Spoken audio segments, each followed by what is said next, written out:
Mari kita bicara tentang sebuah topik yang sering jadi bahan diskusi di kalangan para lansia maupun keluarga mereka, yaitu soal pilihan minuman sehat antara susu nabati dan susu hewani. Kedua jenis susu ini sama-sama dikenal luas, sama-sama diklaim menyehatkan, dan sama-sama punya penggemar setia. Namun, muncul pertanyaan penting yang sering membuat bingung, manakah yang sebenarnya lebih baik untuk lansia? Apakah susu nabati yang berasal dari kacang-kacangan dan biji-bijian bisa menggantikan posisi susu hewani yang selama ini identik dengan sumber kalsium dan protein? Atau justru sebaliknya, susu hewani tetap tak tergantikan karena kandungan gizinya yang alami dan lengkap? Mari kita kupas secara mendalam, ilmiah, dan berdasarkan fakta agar para lansia bisa memilih dengan bijak sesuai kondisi tubuh dan kebutuhan kesehatannya. Assalamualaikum warahmatullahi wabarakatuh. Salam sehat dan sejahtera untuk kita semua. Semoga Bapak dan Ibu tetap dalam keadaan sehat, bahagia, dan selalu bersemangat dalam menjalani hari-hari yang penuh berkah. Susu sudah menjadi bagian penting dalam pola makan banyak orang, termasuk para lansia. Namun, dengan semakin banyaknya pilihan yang tersedia di pasaran, seperti susu sapi, susu kambing, hingga susu nabati seperti susu kedelai, susu almond, susu oat, atau bahkan susu kelapa, maka lansia seringkali kebingungan memilih mana yang terbaik. Perlu kita pahami bahwa tubuh lansia memiliki kebutuhan yang berbeda dengan orang muda. Seiring bertambahnya usia, metabolisme melambat, kepadatan tulang menurun, massa otot berkurang, dan sistem pencernaan bisa menjadi lebih sensitif. Oleh karena itu, asupan nutrisi harus benar-benar dipilih dengan cermat, termasuk dalam hal konsumsi susu. Mari kita bahas dulu tentang susu hewani.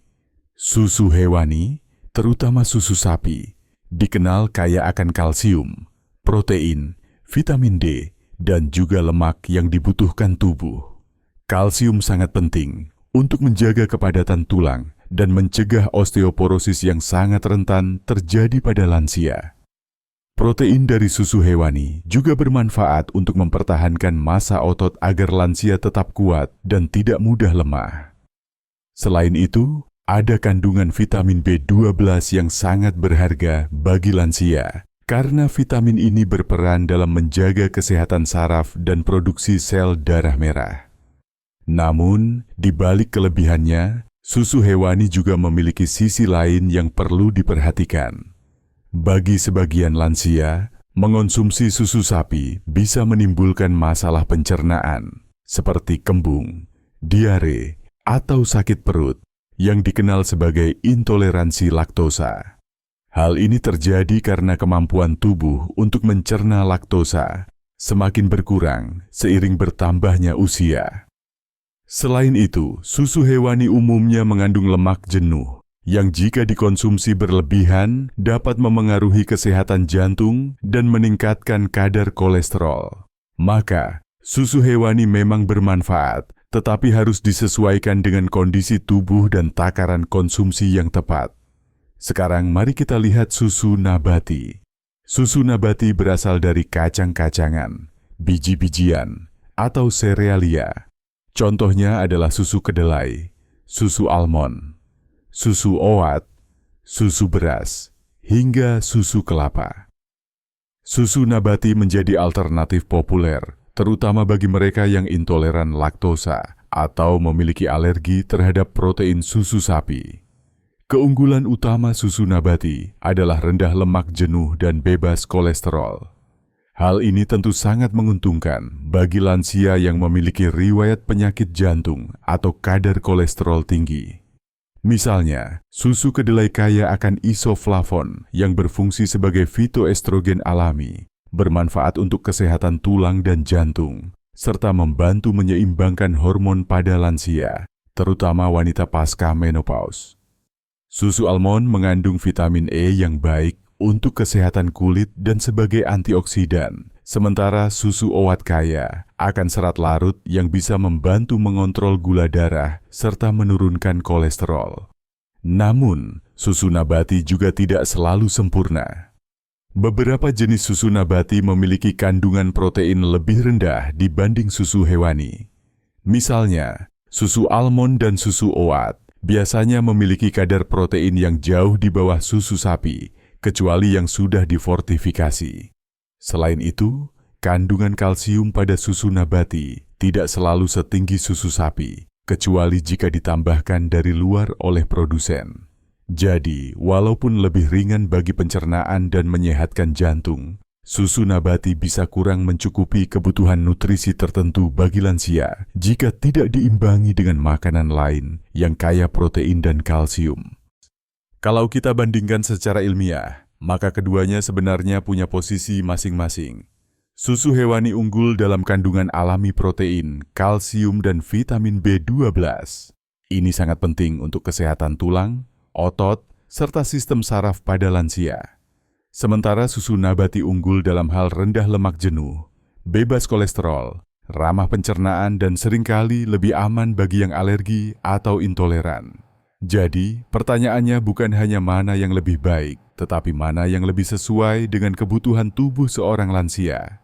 Bagi lansia yang masih bisa mencerna laktosa dengan baik, tidak memiliki masalah kolesterol tinggi, dan membutuhkan asupan protein serta kalsium tinggi, susu hewani bisa menjadi pilihan utama. Namun bagi lansia yang mengalami intoleransi laktosa, memiliki risiko penyakit jantung, atau membutuhkan minuman yang lebih ringan untuk pencernaan, maka susu nabati bisa menjadi pilihan yang lebih aman. Bahkan, tidak ada salahnya jika lansia mengombinasikan keduanya. Misalnya, tetap mengonsumsi susu hewani dalam jumlah kecil untuk memenuhi kebutuhan protein dan kalsium, sambil sesekali minum susu nabati untuk mendapatkan manfaat antioksidan, serat, dan nutrisi lainnya. Hal lain yang perlu diingat adalah memperhatikan label kemasan. Banyak produk susu nabati di pasaran yang ditambahkan gula dalam jumlah cukup tinggi agar rasanya lebih enak. Hal ini tentu tidak baik untuk lansia yang berisiko diabetes. Maka, pilihlah susu nabati tanpa tambahan gula atau yang berlabel unsweetened. Begitu juga dengan susu hewani, sebaiknya pilih susu rendah lemak atau skim milk untuk mengurangi risiko lemak jenuh yang berlebihan. Kesimpulannya, tidak ada satu jawaban mutlak mengenai mana yang paling baik antara susu nabati dan susu hewani untuk lansia. Keduanya punya kelebihan dan kekurangan masing-masing. Yang terpenting adalah menyesuaikan dengan kondisi kesehatan, kebutuhan gizi, serta kenyamanan tubuh masing-masing. Jika tulang dan otot butuh dukungan lebih, susu hewani bisa lebih menolong. Jika jantung dan pencernaan butuh perhatian khusus, susu nabati bisa jadi solusi. Intinya adalah keseimbangan dan bijak dalam memilih. Dengan memahami fakta ilmiah ini, diharapkan para lansia bisa mengambil keputusan yang tepat dan tetap menjaga kesehatan serta kualitas hidup mereka di usia senja. Semoga penjelasan ini bisa membantu Bapak dan Ibu semua dalam menentukan pilihan susu yang tepat. Jangan lupa untuk selalu berkonsultasi dengan dokter atau ahli gizi sebelum mengubah pola makan, agar keputusan yang diambil sesuai dengan kondisi kesehatan masing-masing. Tetap semangat, tetap sehat, dan selalu bersyukur atas setiap nikmat yang diberikan. Wassalamualaikum warahmatullahi wabarakatuh.